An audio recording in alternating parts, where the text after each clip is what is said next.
अभिवादये अहमस्मि गवीश द्विवेदी यत्र भवतां स्वागतम् एतस्मिन् डीडी न्यूज़ वार्ता प्रसारणे आदौ प्रमुखाः वार्ताः। आपत्कालस्य 50 वर्षाणि पूर्णानि संविधानहत्या दिवसमालक्ष्य देशे अनेके कार्यक्रमाः आयोज्यन्ते। गृहमन्त्री अमितशाहः लॉन्ग लिव डेमोक्रेसी इत्याख्यायै यात्रायै प्रदर्शयेत् हरितध्वजम्।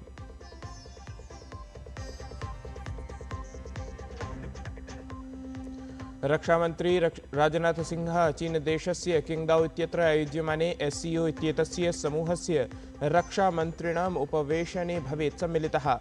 क्षेत्रीयान्ताराष्ट्रिय शान्ति सुरक्षा आतंकवाद विरोधि परकान् प्रयासान् समेत्य अनेकेषु प्रकरणेषु भवेत् तत्र चर्चा।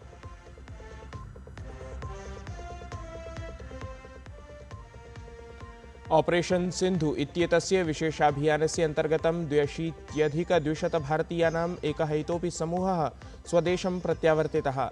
तावत् ईरान् इस्रायेल् देशाभ्यां साम्प्रतं यावत् 52,400 भारतीयाः सुरक्षितं परित्राताः। अत्र क्रमे श्रीलंका नेपाल देशयोः नागरिकाः अपि समानीताः।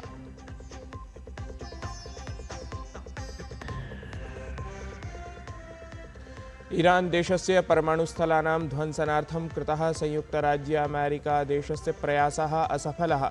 समारम्भिके आकलने प्रकाशमागता सूचना। तावत् व्हाइट हाउस इत्येतत् पक्षतः आकलनमिदं मिथ्यापरं प्रतिपादितं गतम्।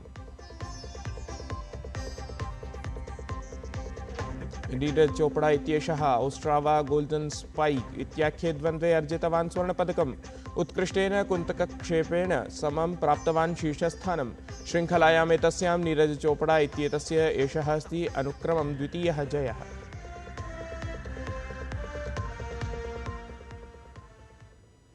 प्रधानमंत्री नरेंद्र मोदी गतदिने नवदिल्ली स्थिते विज्ञानभवने भारतस्य प्रतिष्ठितयोः आध्यात्मिक नीतिपथ प्रदर्शकयोः नेत्रोः श्रीनारायणगुरोः महात्मगान्धेः च मध्ये सञ्जातस्य ऐतिहासिकवार्तालापस्य शतवर्षपूर्तिसमारोहस्य शुभारम्भं कृतवान्। एतस्मिन् अवसरे प्रधानमंत्री उपस्थितं जनसमूहम् अपि सम्बोधितवान्। ध्येयं यत् एषः ऐतिहासिकः वार्तालापः गतवर्षशताब्दस्य 25तमे वर्षे मार्च मासस्य 12 दिनाङ्के महात्मगान्धेः यात्राकाले शिवगिरि इत्याख्ये मठे समाचरितः आसीत्। एषः वार्तालापः वैकोम सत्याग्रह धर्मान्तरणाहिंसा स्पृश्यतोन्मूलन मोक्षप्राप्तिदलितोत्थानसन्निभेषु विषयेषु केन्द्रितः आसीत्। स्वीये सम्बोधनक्रमे प्रधानमंत्री नरेंद्र मोदी उक्तवान् यत् नारायणगुरोः आदर्शः मानवतायै अतीव महत्वपूर्णः अस्ति। देशे समाजसेवावृत्तिभ्यः श्रीनारायणगुरुः प्रकाशस्तम्भः अस्ति। नारायणगुरुः शक्तिसम्पन्नं भारतं कामयते स्म। अतः भारतस्य शक्तीकरणाय अस्माभिः आर्थिक-सामाजिक-सैन्यादिषु सर्वेषु अपि क्षेत्रेषु उत्कर्षतां प्राप्तुं प्रयासः नूनं कर्तव्यः।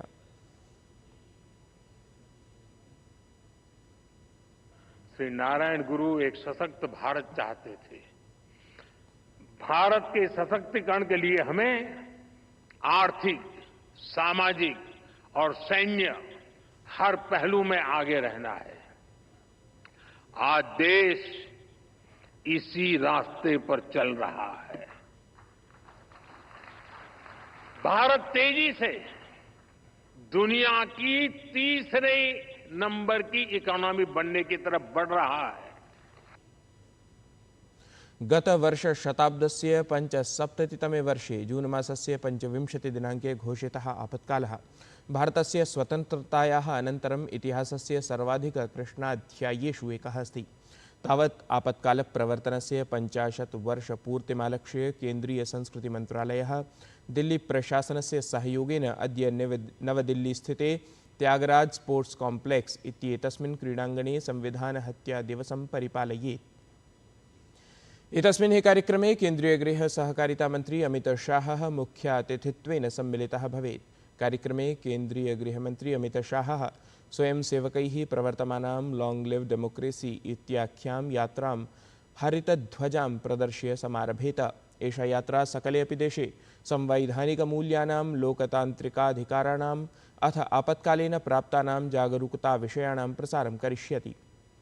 युगपदेव संस्कृतिमन्त्रालयः राज्येषु केन्द्रशासितप्रदेशेषु च 50 प्रमुखस्थानेषु लॉन्ग लिव डेमोक्रेसी इत्येतस्याः प्रदर्शन्याः अपि शुभारम्भपरं समन्वयम् अपि करोति। केन्द्रीय गृह सहकारिता मंत्रिणः अमित शाहस्य अध्यक्षतायां गतदिने वाराणसी नगरे मध्यक्षेत्रीय परिषदः 25तमम् उपवेशनं समाचरितम्।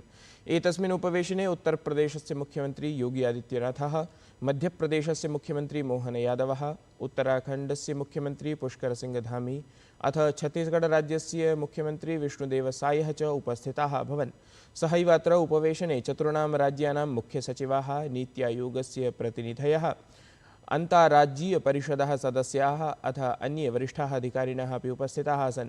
एतस्मिन् उपवेशने राज्यानां क्षेत्रीय सुरक्षा विकास स्वास्थ्य प्राशासनिक समन्वयेन सम्बद्धेषु विभिन्नेषु विषयेषु चर्चा समाचरिता। उपवेशनस्य आयोजनम् उत्तरप्रदेश प्रशासनस्य सहयोगेन गृहमन्त्रालयस्य अन्तर्गतम् अन्ताराज्यीय परिषदः सचिवालयद्वारा कृतमासीत्। केन्द्रीय गृह सहकारिता मंत्री अमित शाह नवदिल्ल्याम् आपत्कालस्य 50 वर्षपूर्त्यवसरे आयोजिते कार्यक्रमे सम्मिलितः अभवत्। कार्यक्रमे असौ कथितवान्, कश्चन प्रश्नः अस्मासु भवितुमर्हति यत् किमर्थं 50 वर्षप्राचीनायां घटनायाम् अद्यत्वे चर्चा जायमानास्ति। तस्मिन् क्रमे विज्ञापयामि, यदा कस्याश्चिदपि राष्ट्रियघटनायाः 50 वर्षपूर्तिः भवति, भवतु नाम सा घटना उत्तमा अनुत्तमा वा, समाजतः तस्याः स्मृतिः क्षीणा भवति, अथ च लोकतन्त्रविरुद्धायाः आपत्कालसदृशघटनायाः स्मृतिः यदि क्षीणा भवति तर्हि राष्ट्राय एतत् हानिकरं भवति इति। आज का दिन इस संगोष्ठी के लिए सबसे उचित दिन, क्योंकि अच्छे या बुरे किसी भी प्रकार की राष्ट्रीय घटना के जब 50 साल पूरे होते हैं तो समाज जीवन के अंदर इसकी याददाश्त धुंधली हो जाती और आपातकाल जैसी लोकतंत्र की नींव हिलाने वाली की घटना, इसके बारे में याददाश्त समाज जीवन की अगर धुंधली होती है तो किसी भी लोकतांत्रिक देश के लिए बहुत बड़ा खतरा होता है। अमित शाह तत्रैव उक्तवान् यत् आपत्कालप्रवर्तनदिनम् अस्मान् स्मारयति यत् कांग्रेसदलं प्रशासनावाप्तये यत् किमपि कर्तुं शक्नोति। वयं बृहत्तमलोकतन्त्रत्वेन विश्वस्य समक्षं ससम्मानं स्थिताः स्मः। बलपूर्वकं च शासनकर्तॄन् अधिनायकान् देशवासिनः न स्वीकृतवन्तः इति। रक्षामंत्री राजनाथ सिंह चीनदेशस्य किंगदाओ इत्यत्र आयोज्यमानस्य SCO इत्येतस्य समूहस्य रक्षामन्त्रिणाम् उच्चस्तरीयस्य भारतीय प्रतिनिधिमण्डलस्य नेतृत्वं कुर्यात्। एतस्मिन् उपवेशने क्षेत्रीयान्ताराष्ट्रिय शान्ति सुरक्षातङ्कवाद विरोधि प्रयासान् समेत्य अनेकेषु विषयेषु चर्चा समाचरिता भवेत्। सहैव अत्र उपवेशने SCO इत्येतस्य समूहस्य सदस्यदेशानां रक्षामन्त्रालयानां मध्ये सहयोगविषयः अपि चर्चितः स्यात्। अत्रान्तरे रक्षामंत्री SCO इत्याख्यस्य समूहस्य सिद्धान्तान् प्रति भारतस्य प्रतिबद्धतां प्रकाशयेत्। सहैव आतङ्कवाद शान्ति सुरक्षादि विषयान् समेत्य एतस्मिन् समूहे सम्मिलितानां देशानाम् आर्थिकसहयोगस्य आवश्यकतायाम् अपि बलम् असौ प्रदद्यात्। उपराष्ट्रपतिः जगदीप धनखडवर्यः अद्य प्रभृति उत्तराखण्डराज्यस्य नैनीतालस्थले समायोज्यमानायां त्रिदिवसीययात्रायां प्रस्थितः स्यात्। तत्रैव उपराष्ट्रपतिः अद्य कुमाऊं विश्वविद्यालयस्य स्वर्णजयन्ती समारोहस्य अध्यक्षतां कुर्यात्। अथ संस्थानस्य छात्रान्, संकायसदस्यान् च सम्बोधयेत्। तत्रैव उपराष्ट्रपतिः शेरवुड इति महाविद्यालयस्य 55अधिकैकशततमे स्थापनासमारोहे अपि मुख्यातिथित्वेन उपस्थितः भवेत्। अत्रान्तरे उपराष्ट्रपतिवर्यः नैनीतालस्य राजभवनमपि गच्छेत्।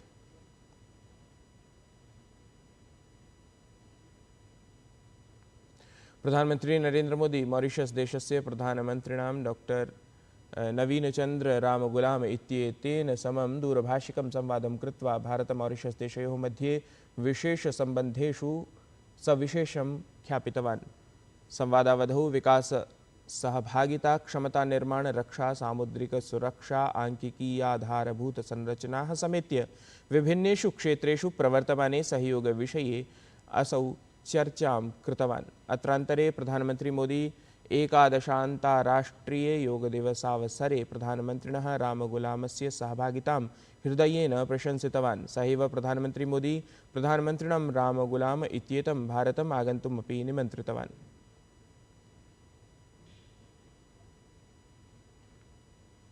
प्रधानमन्त्री नरेन्द्र मोदी एक्स इत्यत्र जनसञ्चारपटले लिखितवान् यत् अहं स्वीयेन मित्रेण प्रधानमन्त्रिणा डॉक्टर नवीनचन्द्र रामगुलाम इत्येतेन समं संवादं कृत्वा प्रसन्नः अस्मि।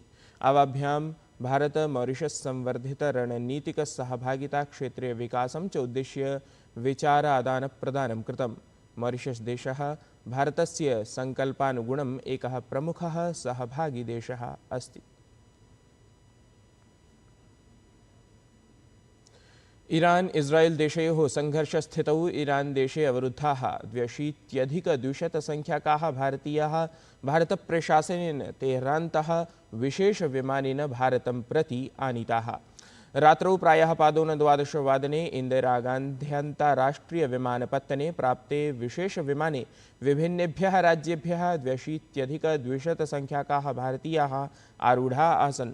भारतभूमिं प्राप्य ते जनाः प्रसन्नतां प्रकटितवन्तः अथ भारत माता की जय इत्युद्घोषान् कृतवन्तः। अनेके भारतीयाः तत्र त्रिवार्णिकध्वजम् उत्तोल्य प्रसन्नतां सन्तोषभावं च प्रकटितवन्तः। प्रत्यागतैः भारतीयैः प्रधानमन्त्रिणं नरेन्द्रमोदिनं प्रति आभारः प्रकटितः अथ भारतप्रशासनेन कृतायाः व्यवस्थायाः प्रशंसनमपि कृतम्। द्विवारम् ओलिम्पिक् क्रीडानां विजेता नीरज चोपड़ा इत्येषः विश्व एथलेटिक्स् कॉन्टिनेंटल टूर इवेंट इत्येतस्य 64तमे ओस्ट्रावा गोल्डन स्पाइक इत्याख्ये पुरुषाणां कुन्तकप्रक्षेपद्वन्द्वे उत्कृष्टं प्रदर्शनं कृतवान्। असौ 85.29 मीटर मिते कुन्तकक्षेपस्पर्धायां स्वर्णपदकं विजितवान्। अथ ऐषमः ओस्ट्रावा गोल्डन स्पाइक एथलेटिक्स इत्येतस्यां स्पर्धायां शीर्षस्थानम् अपि प्राप्तवान्। एषः शीर्षश्रेणी क्रमिकप्रतियोगितायां नीरज चोपड़ा इत्येतस्य अनुक्रमं द्वितीयः जयः अस्ति। अवधेयं यत् चतुः दिनाङ्कतः प्राक् एव नीरज चोपड़ा इत्येषः पेरिस् डायमण्ड् लीग् इत्येतस्यां प्रतियोगितायामपि जयं प्राप्तवान् आसीत्। एतत् हि वार्ता संस्करणम् अधुना सम्पद्यते। अभिनवाभिः वार्ताभिः सह पुनः उपस्थास्यामः। तावन्मङ्गलं भूयात्।